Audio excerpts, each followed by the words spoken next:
लेकिन यह समस्या सिर्फ राजधानी दिल्ली की ही नहीं है। दिल्ली के साथ साथ एनसीआर यानी नेशनल कैपिटल रीजन जो है, ज्यादातर शहरों में हवा बेहद खतरनाक है। इस समय दोपहर 12 बजे के EQI की अगर बात करें तो 400 से 500 के बीच है यह एयर क्वालिटी इंडेक्स, यानी बेहद खतरनाक। नोएडा, गाजियाबाद, जहरीली शराब का असर दोनों ही शहरों पर साफ दिख रहा है।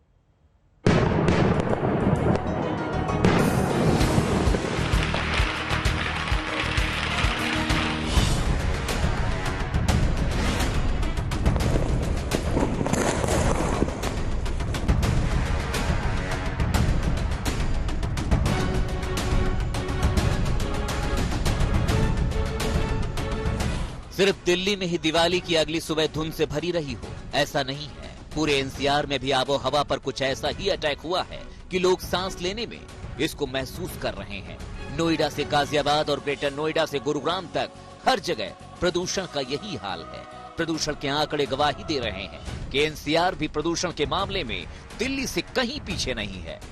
सुबह 4 बजे एनसीआर के शहरों का बुरा हाल था। नोएडा और गाजियाबाद दोनों जगहों पर AQI 999 था, यानी हवा खतरनाक स्तर पर थी। एनसीआर में दोपहर तक हालात खराब थे। एक नजर दोपहर 12 बजे के AQI के आंकड़े पर दौड़ाइए। गुरुग्राम में ये 467, फरीदाबाद में 473, सेक्टर 1 नोएडा में 477, गाजियाबाद के इंदिरापुरम में 455 और वसुंधरा में 460 रहा।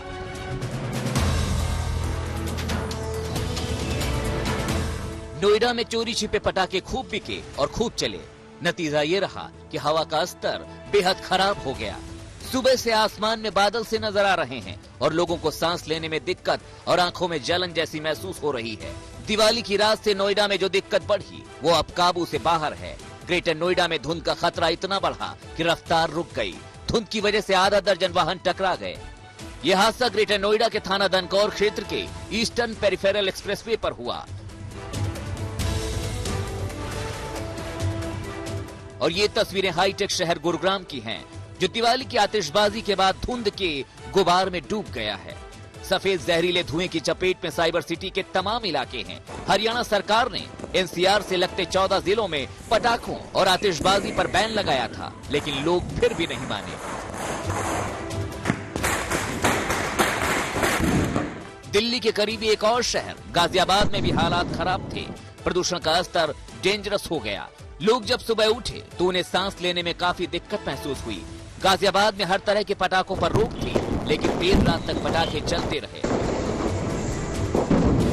इतने सारे पटाखे क्यों चलाए गए हैं? इतना प्रदूषण का स्तर बढ़ गया, जब सबकी वैसी तबीयत बहुत खराब है। पहले ही कोरोना जाके आ चुका, सबको सांस की वैसी दिक्कत रही है, तो इतने सारे पटाखे कहाँ से आए? सर मेरा यही कहना है कि पटाखे छोड़ने ही नहीं चाहिए थे, क्योंकि सबको मालूम था, जिला प्रशासन को मालूम था कि कोरोना होके निकला है। कोरोना होके निकलने के बाद भी पूर्ण तरीके से रोक लगाने के बाद भी पटाखे कहाँ से आए, अब क्यों फोड़े गए? किस प्रकार की दिक्कतें आ रही हैं? सांस लेने में और खांसी भी ज्यादा हो रही है लोगों को। पटाखों पर रोक के बाद भी पुलिस से लेकर दूसरी एजेंसियां लापरवाह रही और इसके नतीजे सबके सामने हैं। ब्यूरो रिपोर्ट, आज तक।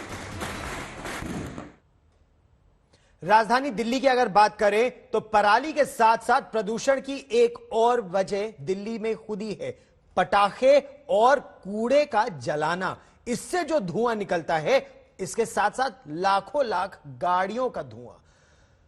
पूरा शहर अगर देखें तो महीन धूल के कण की वजह से सांस लेना दुश्वार हो रहा है। विशेषज्ञ भी यही कह रहे हैं कि दिल्ली का यह प्रदूषण आपकी सेहत को लेकर बड़े खतरे पैदा कर रहा है इस समय।